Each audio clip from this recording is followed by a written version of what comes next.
Was this budget about building trust across the aisle and throughout the General Assembly, or was it about Leader Durkin and Leader Brady and President Cullerton and Speaker Madigan getting budgets for their respective leaders, Governor Rauner and J.B. Pritzker, to be able to say that, you know, the Democrats in the General Assembly and the Republicans in the General Assembly have budgets, so there is not dysfunction in Springfield in an election year?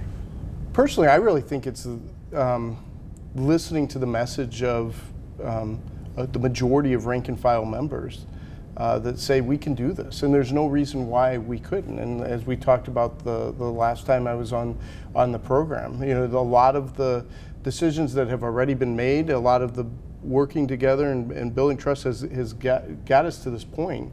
And I think it was, you know, rank and file members from all caucuses.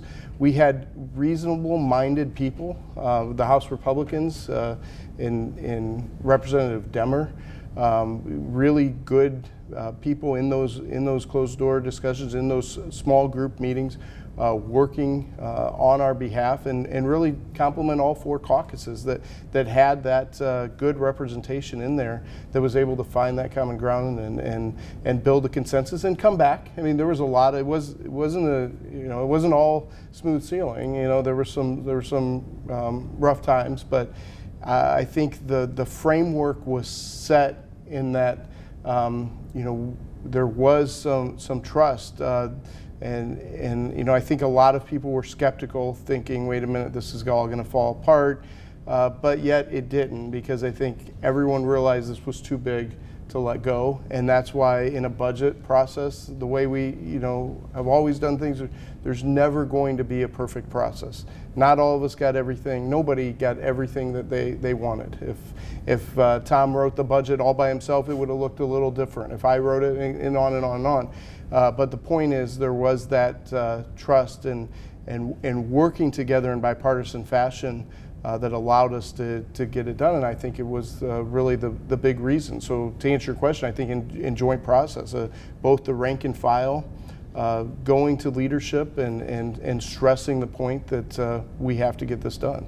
Last year, we obviously heard a lot about the process that was ongoing behind the scenes between President Cullerton and then Leader Radonio, and not so much about the leadership meetings, because there were so few.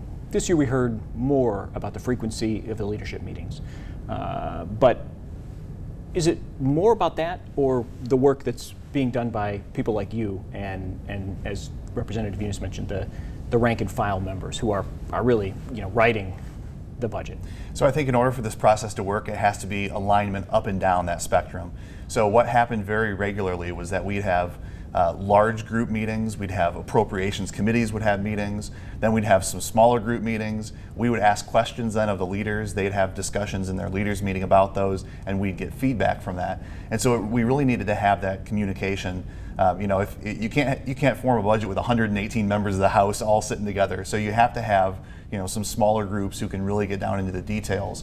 But in order for it to be effective, you have to have buy-in from rank and file members. And so I frequently had conversations with Representative Unes about what was important in his district, with representatives across the state about what were important in their districts, gave that feedback up to Leader Durkin, who brought it to the leaders meetings and brought back from that then some decisions, some priorities, and it really needed that kind of coordination up and down the spectrum in order to be successful.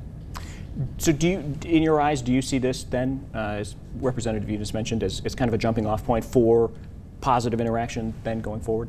You know, positive interaction, but just normal interaction. You know, passing a budget that's our job.